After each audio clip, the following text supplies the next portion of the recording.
All right, welcome back to another episode of Cloud Surfing. I'm your host, Jake Ryder, and today we have another guest on the show. Her name is Michaela Johnson. She's an occupational therapist. She went to the University of North Dakota, where she got her master's degree to become an occupational therapist, and now she works at a hospital as an outpatient. Outpatient what? I work at outpatient rehab. Outpatient rehab? Yep. In northern Minneapolis? Correct. Awesome. So what's that like? Just take us through a day at work. Well, first of all, let's introduce you. How about you introduce yourself? I just introduced you. You introduce yourself first. Well, as Jake said, my name is Michaela. I moved here not too long ago to the cities. Moved to the cities mostly just for better job, what do you want to call it? The opportunities. Economy, everything. Yeah. Everything. Opportunities. It's a city. From being, I guess, North Dakota, there isn't a whole lot of opportunity. So just the amount and where you can work, what you can work in, what a typical day looks like, can change depending upon where you're at. So here there's more than there was in North Dakota.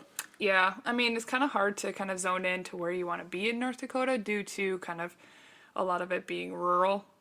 You're kind of all over the place. Open up spaces, right? Yeah, so you're kind of all over the place versus just one specific area.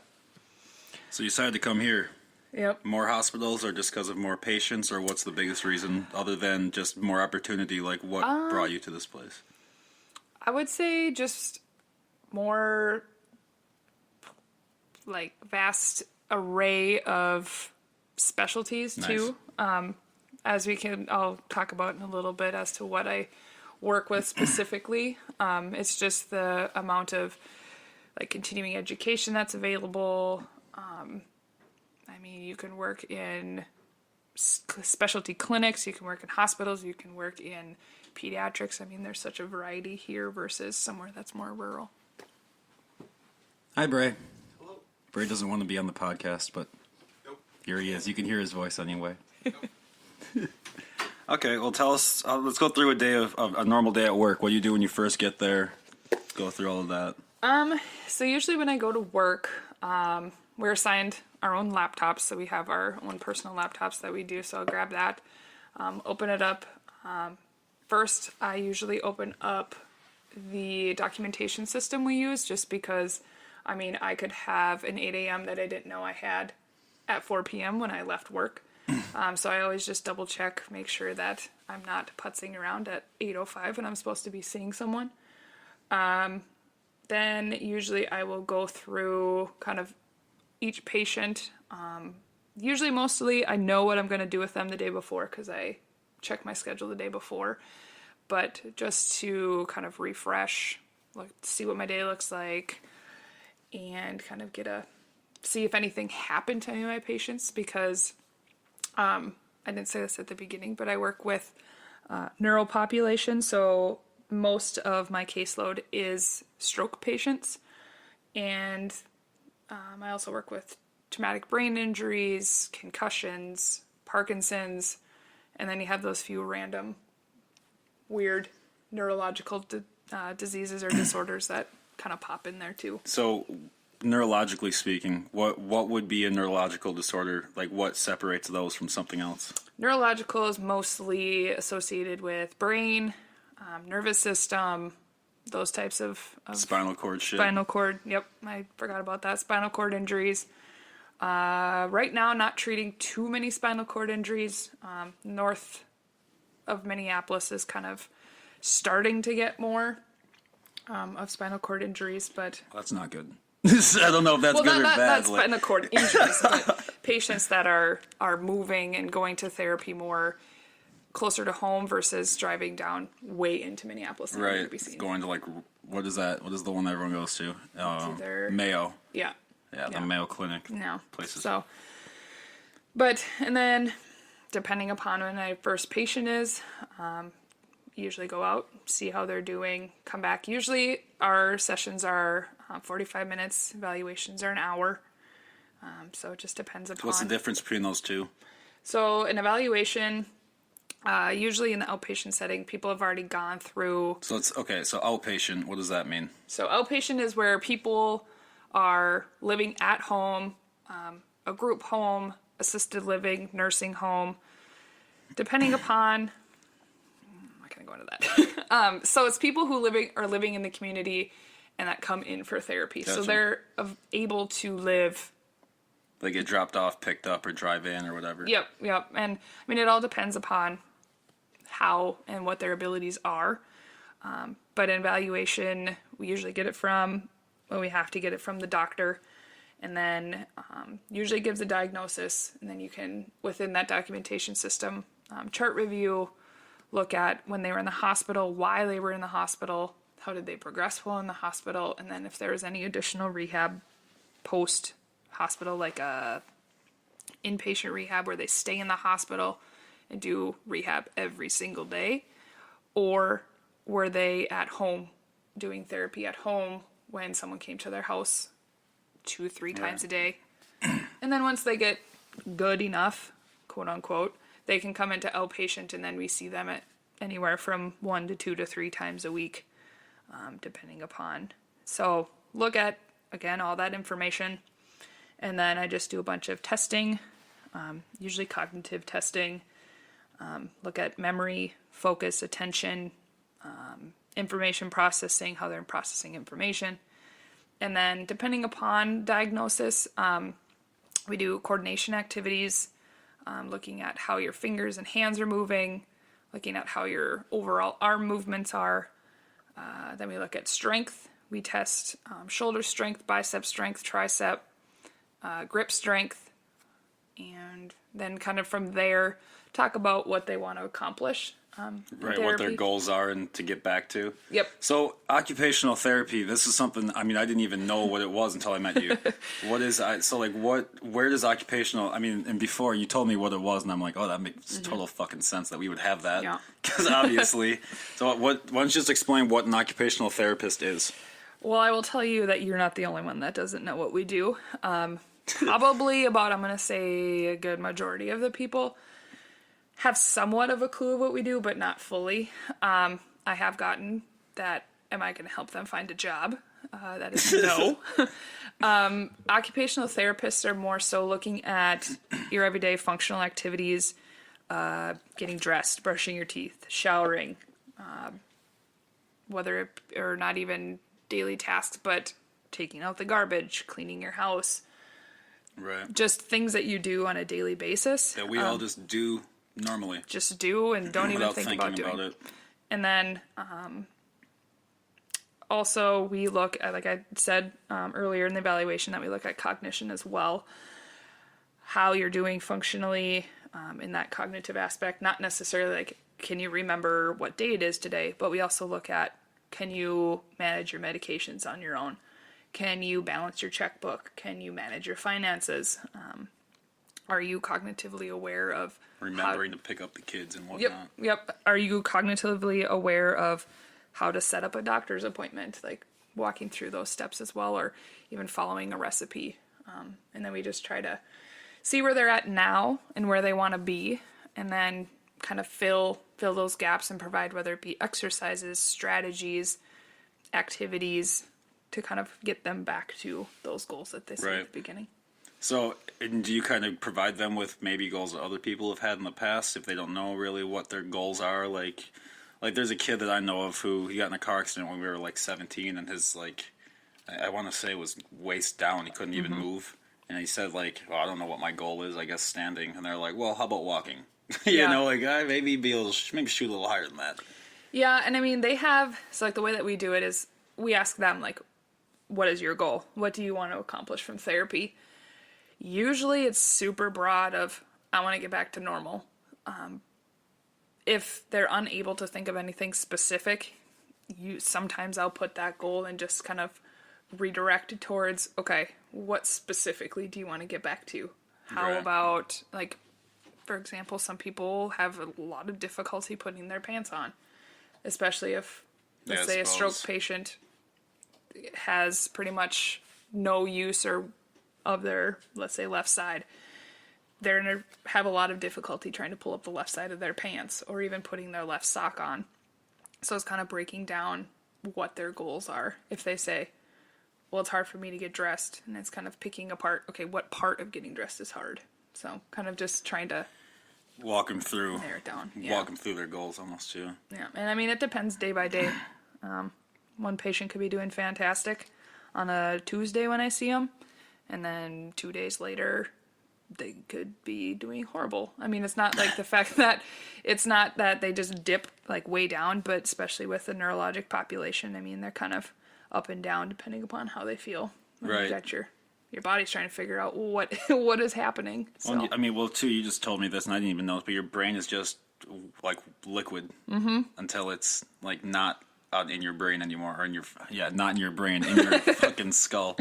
Yeah. So So it's essentially, pretty sensitive. yeah, and I mean, we're trying to kind of rewire and work around pathways and things like that to kind of get it back. So Pathway, meaning what's a path? Like in your brain, obviously. So like that just connects your left half to your right half, or what is when you say pathway? So I'm not sure if everyone knows, but the left side of your brain controls the right side of your body, and your right side of your brain controls the left side of your body.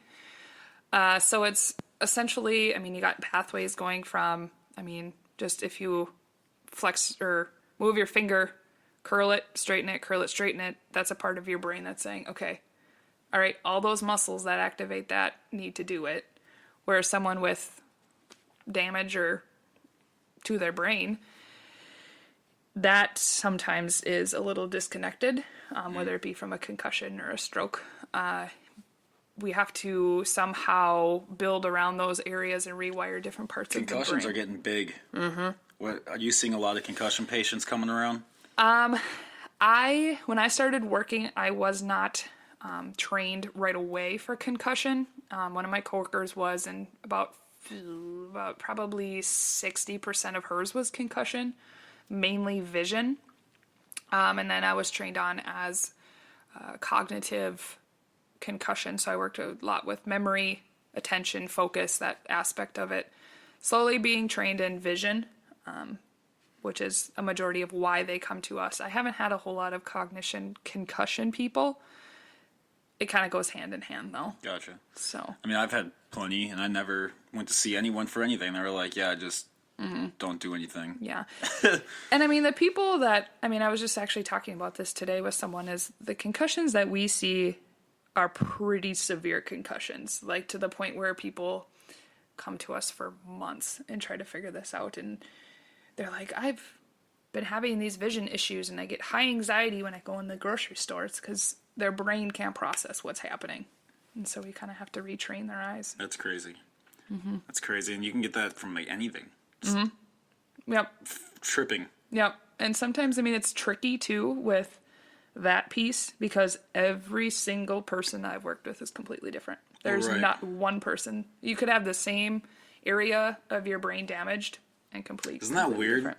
Like there's this worm that I was reading about today, because worms are easy to figure out. Their brains are so simple. Like it moves this, that moves that.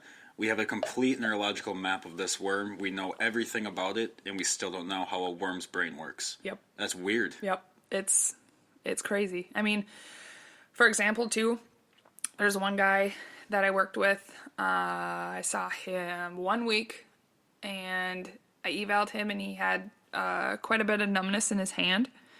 And he came back one other time, and I worked with him and gave him exercises and things to work on. And he came back the next week, and he told me, he's like, yeah, all the feeling is back in my hand. And I was like, okay, well, we're done. And he's like, I don't think I need OT. And I was like, I don't think you need it either. So, I mean, I'm it's thankful I never got anything like that happen to me. Yeah. God, that would suck. Yeah. I had a few just from football and hockey and whatever else. Yeah. What's weird is like you can get hit in the chest, and you get a concussion from it. Yep. I had a concussion in high school, and I got hit in the jaw with a softball. So it's kind of. I think the worst one I ever got, I mean, you got to picture me in high school. I'm like 135 pounds as a freshman. And this fucking kid named Ian, who's like 400 times my size, put his shoulder right into my head during practice. Yeah. Like, all right, hero. You did it. Yeah. You fucking took out the 100 fucking, oh my God. Which, I mean, it was fine. We're kids and we were just playing. We didn't know. But it's, I was just remember being on the ground like, really? Yeah. Like, are you fucking kidding me? Like, Yeah. Jesus. Oh, God. Yeah, and the thing is a lot of the concussions that actually come to us are work comp. And so a lot of it sometimes happens at work, whether it be falling off like a forklift, running into something, I mean, like I said, I don't. Falling off a forklift? Why aren't they wearing their seatbelt? Beats me. That seems like a violation. Maybe we should But- get OSHA a call to these places. But yeah, I mean, my day, let's just say my day is never planned. Never consistent. Never, ever consistent. I mean, I could have my whole day planned at 8 a.m. and I go through and I'm like, well, I mean, does that help you at work, though, not really knowing what you're going into? kind of. I mean, I have like I usually don't like say like I'm doing this exact thing with this person because half the time what I have planned for the next session, like the week or a couple days prior, isn't what I do. I mean, I base it a lot of how the patient's feeling. Super tentative. Yeah. So I just have like okay, this person needs to do this.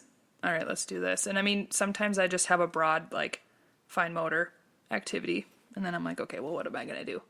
And two, it's a lot of just picking apart, like, okay, what does this person like to do? Like, this person I've been working with for a while here, having a lot of difficulty just kind of motivating him. Gotcha. Yeah, And keep so them going. last week I was like, what do you like to do? Like, honestly, what do you like to do? And he's like, I like to gamble.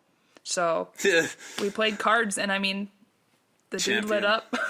He was getting quite annoyed with me because I was painfully bad at 21 or blackjack or whatever. How dare you not know how to do the illegal thing? Like, how dare you not know? Yeah, he looked at me and he's like, can we play something else? And I was like, okay. Sorry. Sorry for trying to Sorry. indulge you all.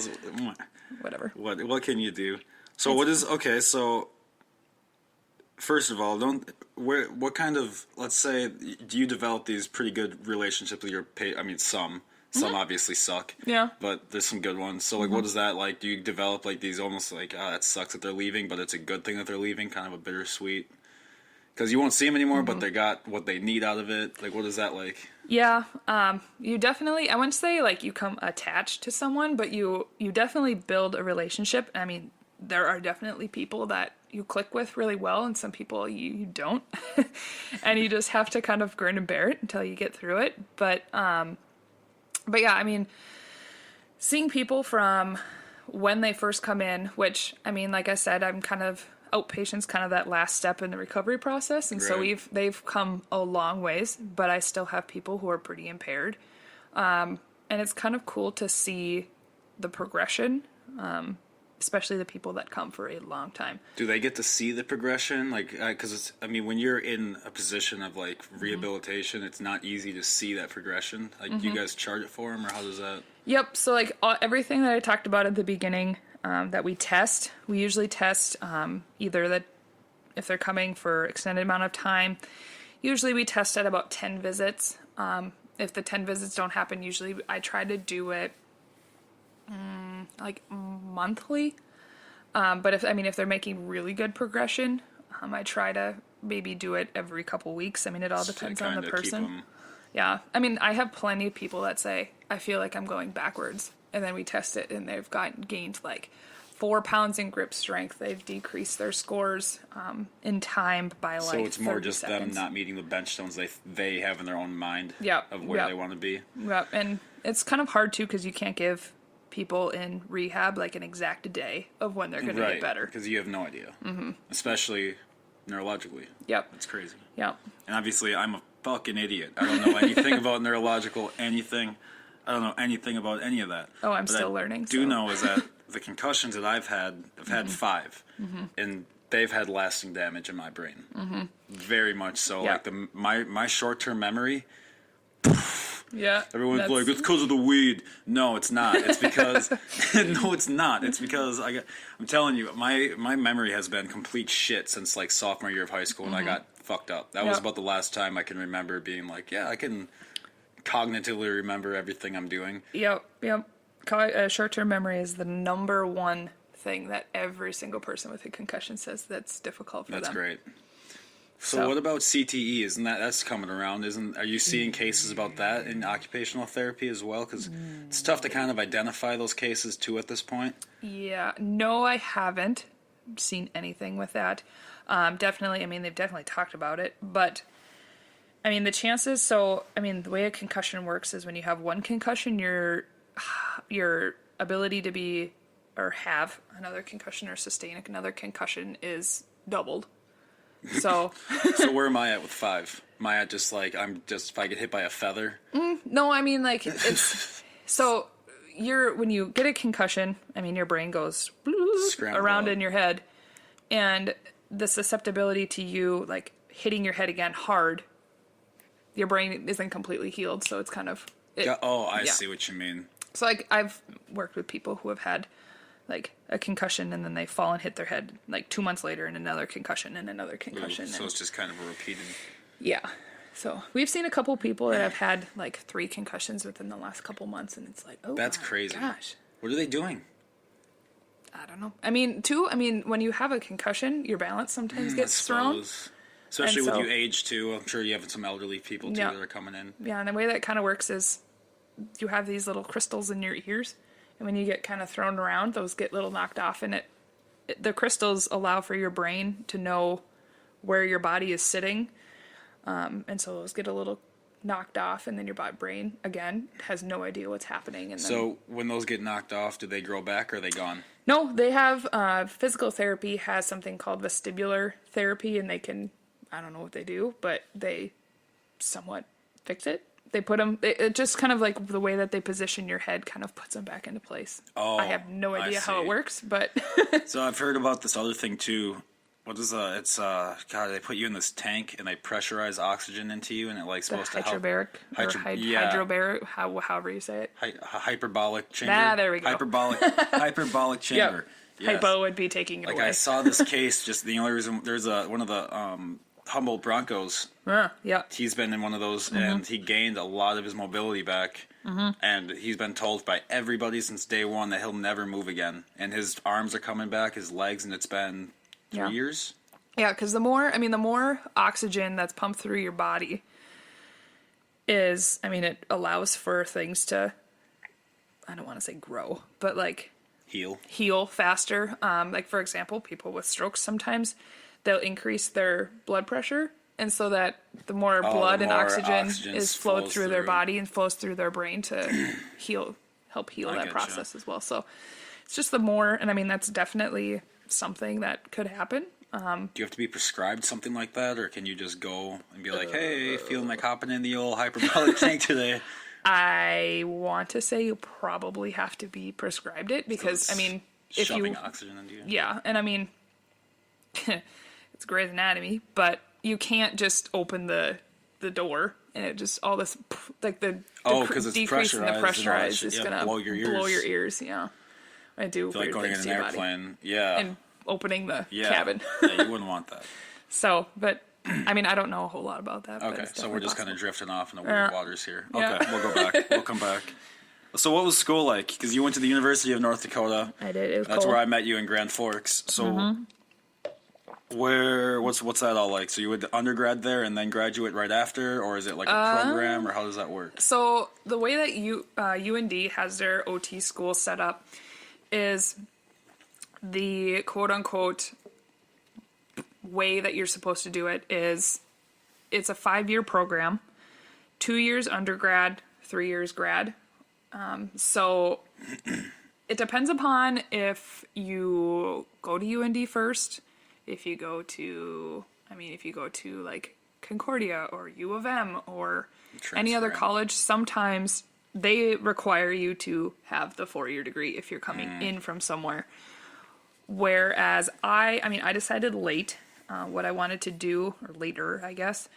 And so I finished in 6 years. So I did 3 years of undergrad and then 3 years of OT You hear that? school. It's okay if you take longer in school. Yes, it is. I changed my major, let's say 3 times within 2 months. I changed mine. How many times did I change my major? 3 times. I changed my major 3 times, and I still left. Yeah. And I still didn't finish. Well, here's my progression. I wanted to be a vet when I was little. Then I wanted to do graphic design. Then I wanted to be a psychologist, and now I'm an OT. But yeah, so I did they have their prerequisites that you have to do. So I finished those, and then you apply, go through an interview. What else do you do? Interview, and then you have to write a paper, and then they call you and say, hey, you're in, or they send you a letter. But so the thing is I was actually waitlisted to be in the OT program. And it was the 2 days before I was going to spring break. I was going down to see my brother in South Carolina with my mom. And the lady called me, and I looked at my phone, and I was like, oh, this number looks familiar. But it just didn't click that it was the OT department at UND. And she called, and she said, oh, we had someone that decided not to be in the program, and you're number one on the wait list. Would you like to do it? And I was like, yeah. So now that you say it. So they sent me the papers and signed those to be in it. But so essentially the 2 years and then the 3 years into grad consist of, schoolwork. We do. Did everyone in your family go to UND? My mom didn't. And then my she dad works there now, at least. So. Yeah, my mom works there. My dad went to UND, and now my brother goes to UND. So that's cool. Whole family affair. Yeah. So we do extensive stuff we have a whole semester of pediatrics, so kids. We have a whole. So and just because I'm curious, yes. So why is that separate from are their bodies just because they're growing still, so you got to be careful, or what's the difference? I guess. So pediatrics, you're looking at their developmental milestones. So I suppose kids that are born with I don't want to say cognitive disabilities, body deformities, things like that just aren't the normal. You're looking at, are they meeting their milestones? How can we help them meet their milestones? There's a lot more because you have to work with schools and things like that, and you have to line up with their plans, and not my bag. No, I wanted to do peds until I learned about it. And then how much work? Yeah, no. Okay. So it sounds cool to help the kids until the adults get involved and ruin out, just completely throw a wrench in it. Yeah. It'd be cool, but it's just a lot of work. Working with adults is a lot of work too, but adults, it depends upon what you're working on, kind of like humans are complex, period. Mm-hmm. So, going back to school, we had an intense semester of peds. Yeah. We had a semester of mental health, so we learned a lot about mental health. We had a 12-week field work in mental health as well, so I worked in a state mental health hospital, which was very interesting. What was that like? It was interesting. You hear those crazy stories on the news of people doing crazy things. It's real life. And then they roll up to you and yep. And you're just kind of like, oh boy. Hi. I'm here now to help you. Yeah, it was a very eye-opening experience. I really enjoyed it, but I just couldn't see myself working in mental health. Right. No, it's good to learn all those things, even if you don't like doing it. Mm-hmm. Even if it's not where you see yourself going, it's good to have that. Oh yeah. Background. And it helps too, because a lot of people with what I work with today have a lot of mental health problems too. I would say a lot of people have a little touch of depression too, because their life is completely flipped around. And then we have I wouldn't say intense, but another semester of physical disabilities. So learning about strokes, learning about shoulder pain, learning about, A, B, and C of what could be a physical disability. And then we also have a 12-week fieldwork in that area as well. I did an inpatient rehab, so I worked with people 3 hours a day, every day. And those are inpatient, which means they stay in the hospital. Yep, inpatient, they stay in the hospital following whatever happened. The one I worked on was kind of a mix. So I worked with strokes, I worked with surgeries, I worked with, you name it. But then I kind of... It's pretty dynamic, though. It's good, mm-hmm. Get all sorts of different experiences in. Yep. And then I was kind of like, I like neuro. And so... Yeah. Well, it's good. You found out everything that you didn't want, though. Mm-hmm. There's a lot of people go through life, well, what if I would have done that? I don't know. You found out. Yeah.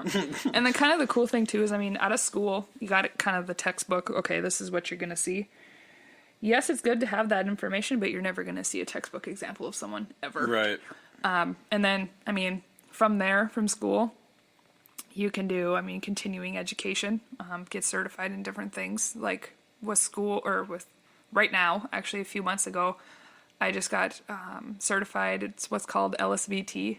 It's a Parkinson's type of program that helps people with Parkinson's recover, or I shouldn't say recover, but help kind of get back to being able to complete tasks easier.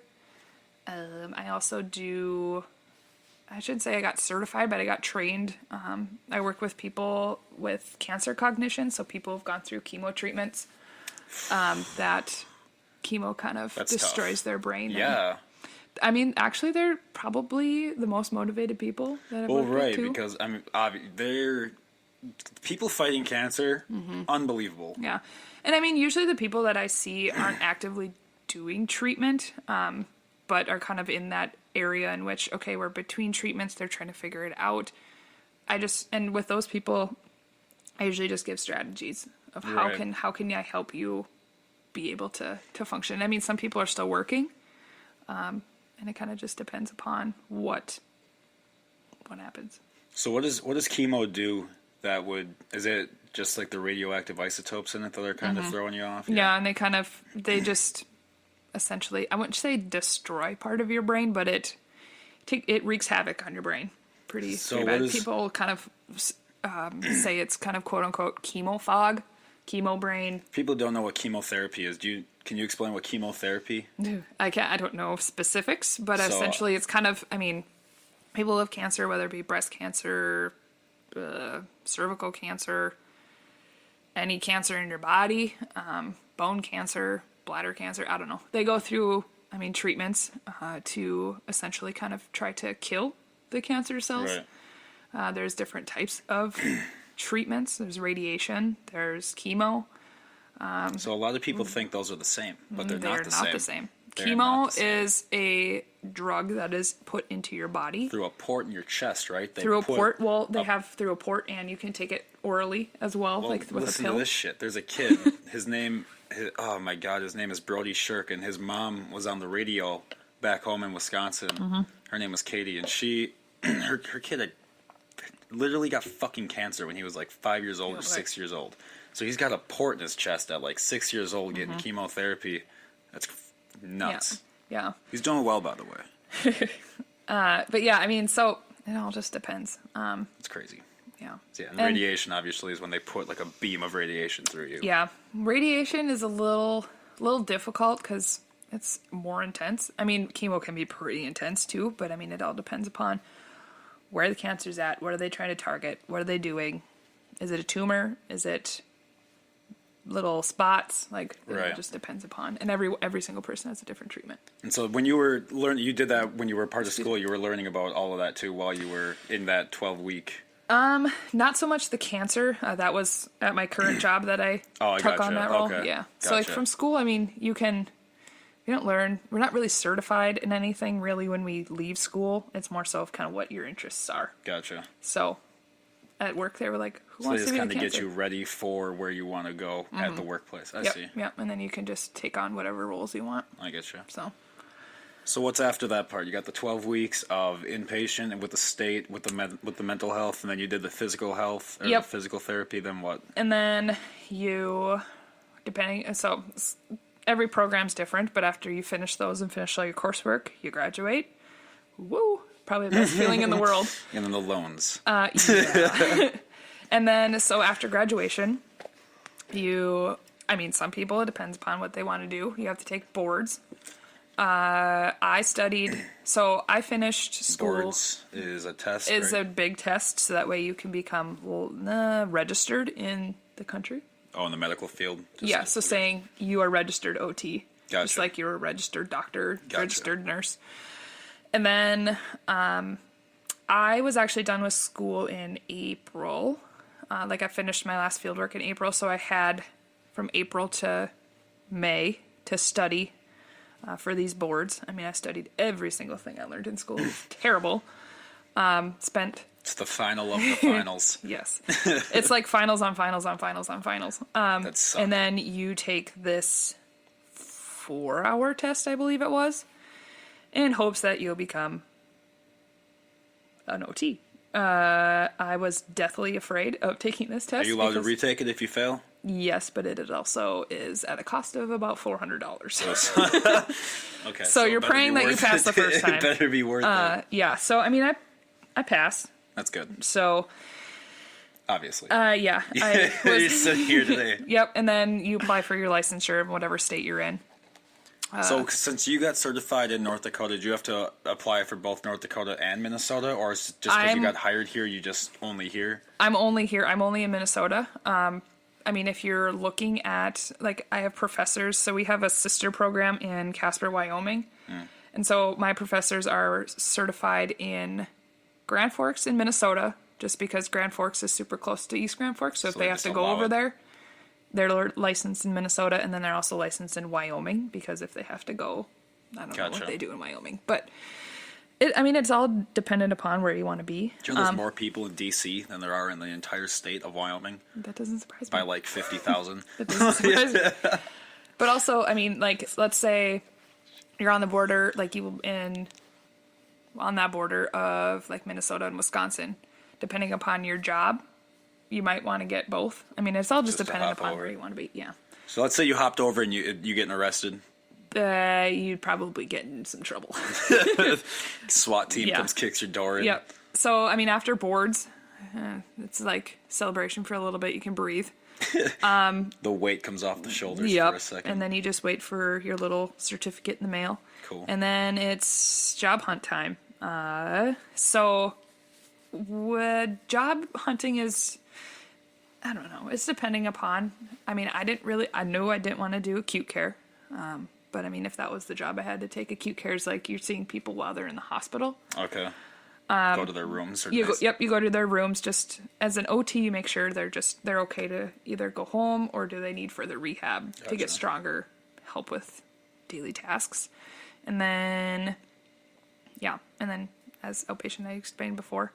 And then, so I kind of knew that I wanted to do something that was going to be long-term, where I'm seeing people from start to finish, not seeing them for a day and be like, goodbye. Yep. And so I was kind of on the job hunt for either inpatient rehab, kind of like I explained before, seeing people 3 hours a day, every single day, or outpatient, where I'm building these relationships with people. And lucky enough, I found the job that I did, and I love it. It's constantly That's awesome changing. when you actually like your job. Mm-hmm. There's a lot of people that fucking hate their jobs. Dude. There are definitely days where I'm just like, oh my God. Well, there's days, but that's everyone. Yeah. There's people who genuinely hate their job. Yeah. Like, they go in and hate every second of what they're doing. Yeah. But, yeah. It's you found what you like. That's good. Because there's a lot of people who haven't. And surprisingly enough, it was my first interview, and I was deathly afraid. And I had to drive a distance for this, and I got there probably 45 minutes, if not more. And so I'm sitting in the waiting room, and every time I look at the clock, and you get that, you're super nervous, and you get that wave, and you start shaking because you're so nervous. That was me for 45 minutes, and then that's called waking up in the morning for me. And it's I completely, now that I'm at that job, I'm she took me through it, and I, walked me through, everything, and I'm I don't even remember, I remember sitting in this office, and I'm just, blacked out, the whole time, but yeah, What's the hiring process like? Hiring process is, you submit your application, depending upon kind of where you're applying, so, where I applied is a bigger company, and so they have their recruiter people or whatever they're called. Gotcha. If the manager is go ahead and extend an interview to this person, they kind of go through this recruiter person, and that recruiter person talks to you. And that person called me, and they're like, "Hey, this is so and so from blank blank, and would you like to schedule an interview?" The manager really was impressed by your resume, blah blah blah, and I was like, sure, as I'm walking through Target trying to waste time as I'm talking to this lady. And then, so you schedule in a time, the way that, and my coworker, classmate, kind of prepared these questions too that she used for an interview. And so she sent them to me, and I kind of just went over them. That's nice. Yes, it was very nice. So it's just looking at, familiarizing yourself with their core concepts of what the company do they kind of retest you to make sure you know what you're talking about? No, that's no, nice. It's just kind of something to have I would contribute to this type of pillar that you guys have because of A, B, and C. But then I prepared for it, I guess. Everyone prepares differently. I read into their company because not being here, like I didn't know a whole lot about Right. what the company stood for or what they did, what their kind of rep was, I guess. But from what I've learned, they're an awesome company. And so I went in with my binder shaking, trying not to show that I'm shaking. And the interview for me, I mean, every single interview, like depending upon manager, is different. Mine was more of like a situation based. So they were like, name a time that you had struggled with like keeping your integrity, or like name a time when you developed like organization, or like what is your best asset, or how well do you work in a team, or give me an example of teamwork, or like things like that. So they were more situational versus like, are you good at this task? Like, That's good, yeah. I mean, because anyone can look good on paper in that aspect too. Oh, yeah. You don't want to hire just... those are scary interviews though. 'Cause Yeah. it's like, I don't want to say anything wrong. Especially because you don't even know who you're talking to. And they know a lot about you because they've read Oh, yeah. all of that. Yeah, So you yeah. got to be like, okay, now what did I write down? Yeah. 'Cause if I Well, said- and it was funny too, because I was in my interview, and this kind of broke the ice too. She's like asking me these questions about this place that I had my clinical, and I'm like, I don't know what that is. I'm like, I've never been there. She goes, oh, I grabbed the wrong page of the wrong interview thing. I was like, okay, like, oh boy. But and then I mean, after your interview, depending upon how many interviews they're doing, usually I'm trying to think. So I mean, a week, couple days, I don't know. It depends upon, again, how many people they're interviewing, how many people they're hiring. At the time, they were hiring 2 OTs. And so she called me like the next week and was like, or emailed me, sorry. And she was like, well, like you didn't get like this first job, but I've already moved your stuff over to the second one. It's like, okay, whatever. And then a couple days later, she called me, or I emailed her and I was like, hey, like, what's the status? What's going on here? And so she didn't say anything. And then she called me like the next day and was like, I hope to be finding you in a great whatever state people call and say when there's usually either bad or good news. And she's like, we'd like to offer you the position. And I was like, yes. Like, she's like giving me all the, like, I'm asking like, okay, what's the hourly rate? I'm salaried, but just kind of like what the hourly rate is, what my hours are going to be. Do I work weekends?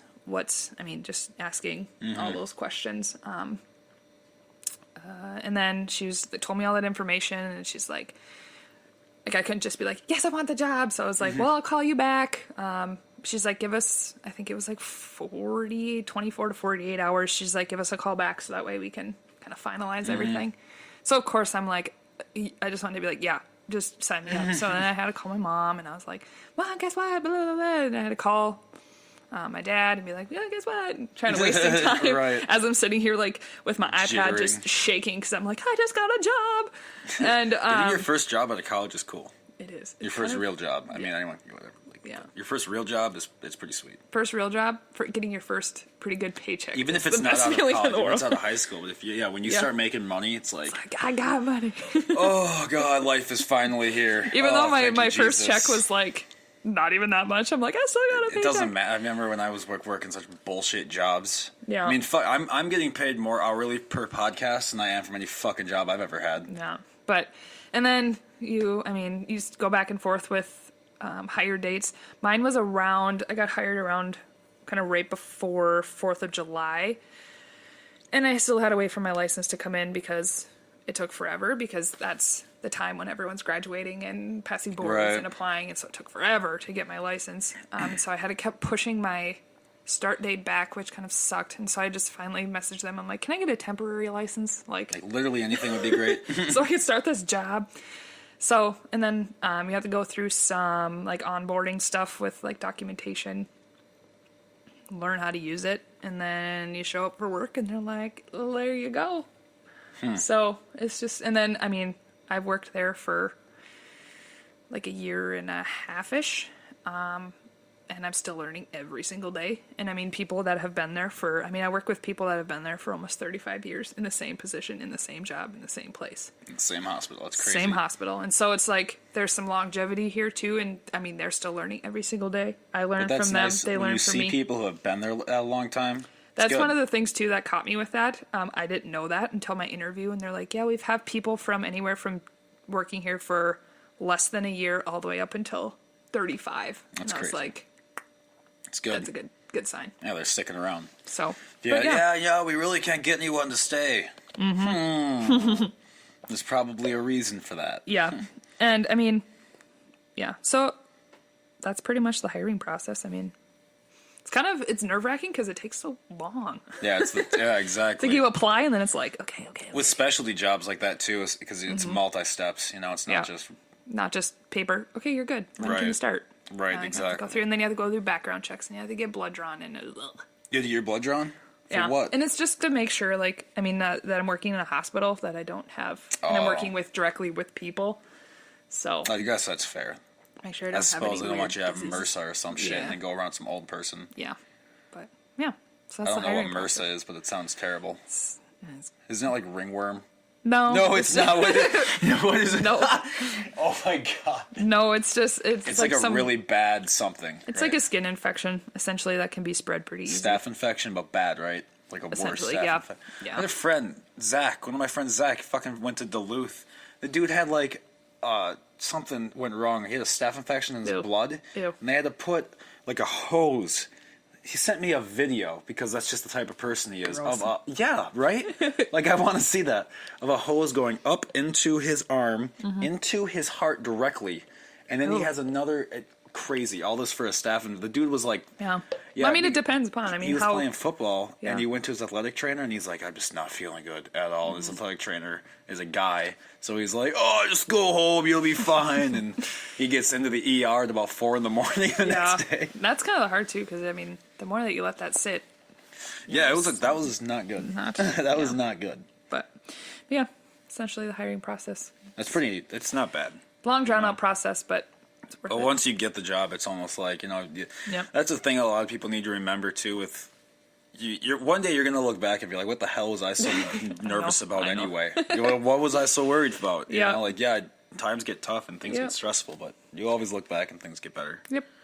What is your best... No. Let's start with the worst. Without saying, obviously, can't say names, but the worst patient story. Oh boy. Are we looking at outpatient or acute care? Either just the worst. The worst. Whichever one would be the biggest handful. Oh. I would say I wouldn't say like the worst. Well, patients that are non-compliant are kind of very tough patients to work with.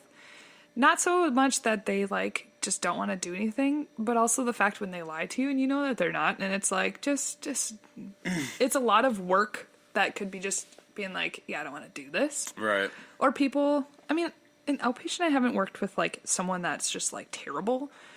It's just more so their abilities and their cognitive. Usually it's the cognitive impaired people that are kind of a lot to work with just because you have to explain a lot. They don't remember.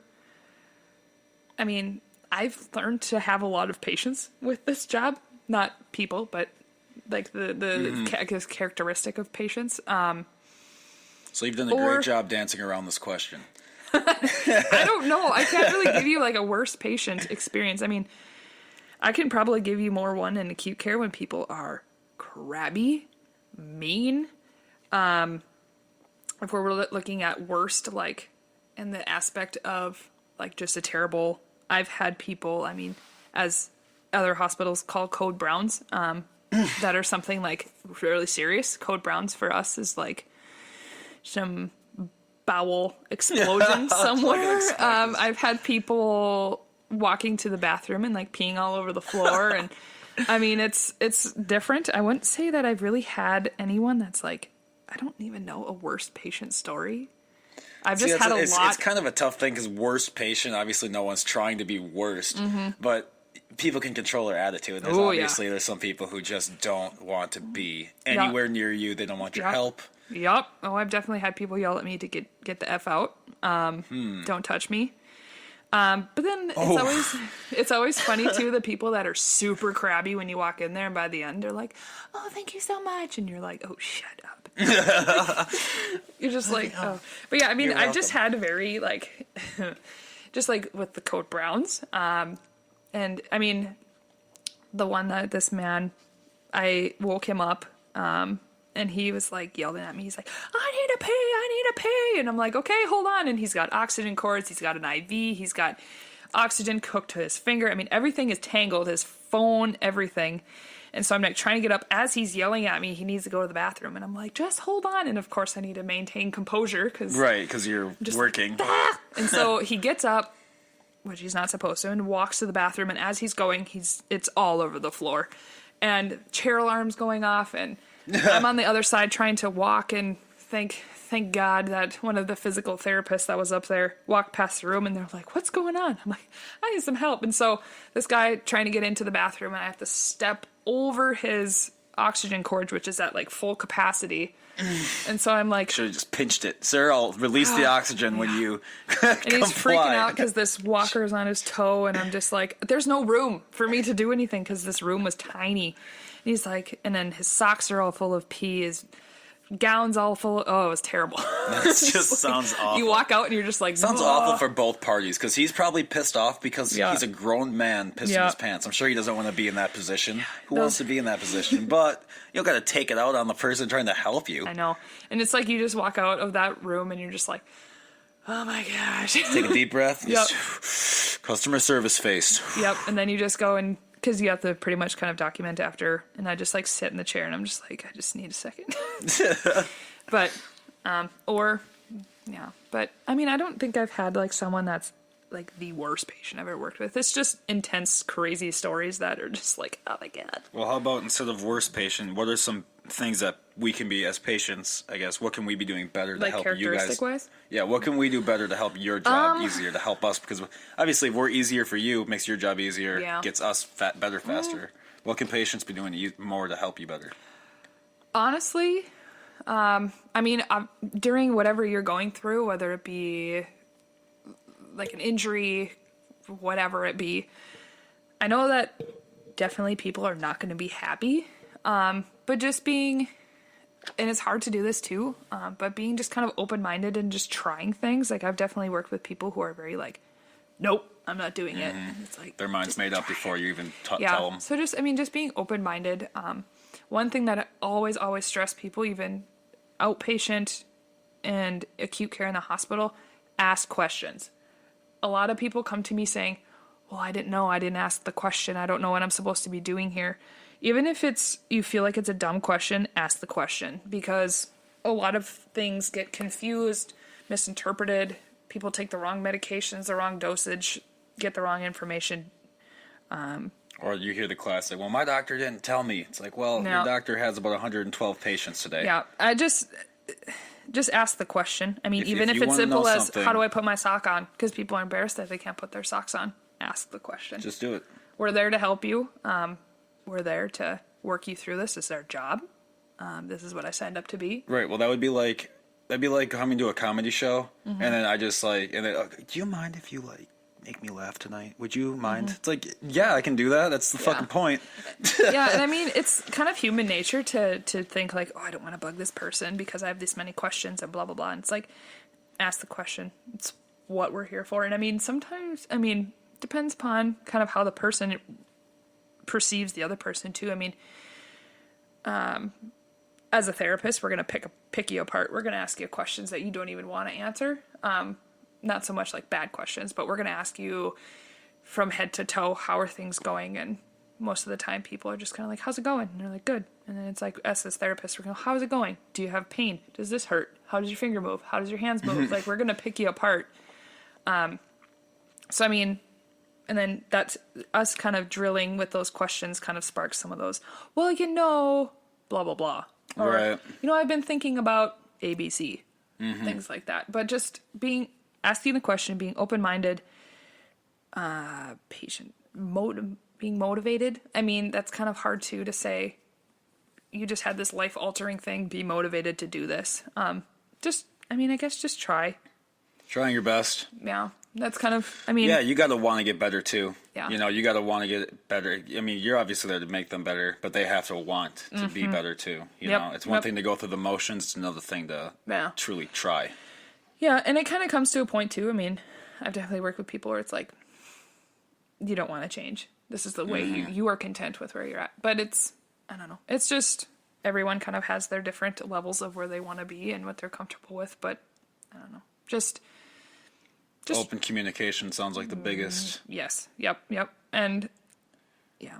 And then, I mean, it's kind of, they don't want to be embarrassed. I mean, that's kind of the biggest thing too. I mean, even just working in acute care, when someone has an accident, they're like, I'm so embarrassed. And I'm just like, it's fine. Like, that happens. Yeah, you're not Happens going to to go every tell the single person. world or something. Like, No. what are you going to go, oh my God, you will not believe what your sister did today? Like, Yeah. It's just, No. and like, I mean, usually, The non-judgment zone is in a hospital. yep. And I even told that, I just worked with someone not too long ago that they came in, and kind of going back to, I do driving screens too, as well, to see if people Try to have see the if they can skills. fit to drive a car. Yeah, have the skills to, I mean, I don't do like the behind the wheel, but I see if they have the skills to possibly return to that.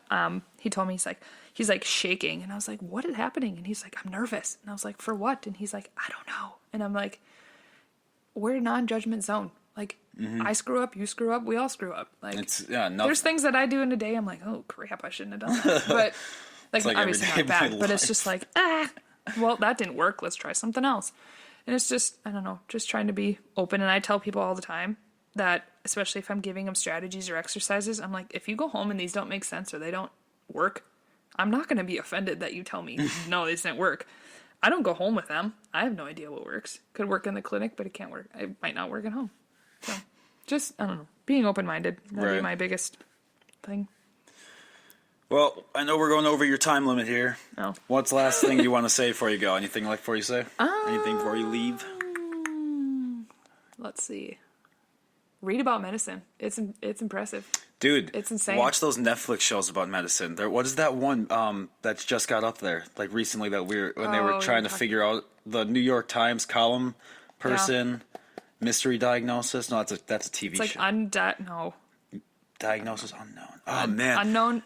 Undiagnosed or something like that, or something with diagnosis. But it's dope. yeah. That's a good show. Yeah, and they also have, actually, I don't know if it's still on there, but they have a documentary about the Mayo Clinic in Rochester. Yeah, about I what watched they that do. one and like the whole history of it. Yeah. And that the nuns are still the nurses and there's no contract and they're just amazing doing hospital. it to be awesome. Yeah, but I mean, just read. I mean, it doesn't necessarily have to be. You don't have to do thousands of hours of research, but just, I don't know, if there's something medical. I mean, it doesn't have to be like in depth, but just something that's like, oh, this person had a hand transplant and this is how they recovered. I don't know. It's just insane how. Well, there's little things you can read too where someone else went through and you're like, oh shit, maybe that's what's going on with me. You know, you can get an answer. Yeah, and being open too. I mean, there's thousands of people out there that are possibly going through the same thing as you are. Google support groups. Support groups are fantastic. We have them at the hospital I work at. There's nothing wrong with going to a support group. No. They're your friends. No. They're like hanging out with the boys. There's nothing wrong with it. Yep. And again, most support groups, all there are is talking about, it's not like they're drilling you with questions. Most of the time, the person who's leading it just sits back. Essentially, it's just time for you to talk and be like, is anyone else experiencing this? Humans have this weird, I don't need help. I'm a lone wolf. Yep. Dude, lone wolves don't even fucking exist. Go in Yep. the woods. Yep. Go find a lone wolf for me. Good luck. Yep. They're all in packs, dude. And the interesting thing is when a wolf separates from his pack, it actually goes crazy Yeah, because it they doesn't know what to die. do. They die. They can't handle it. Because humans, look what happens when we put prisoners in those what are those things called? Like isolation rooms. Fucking Or where they whatever. just I don't lock know. them away from everyone for 23 hours a day. But, Can't yeah. do it. Humans need interaction. So Yep. And don't be a lone wolf. Go get help. yep. Don't be alone. There's other people out there that can help you and that are willing, like me. Michaela, thank you very much. You're welcome.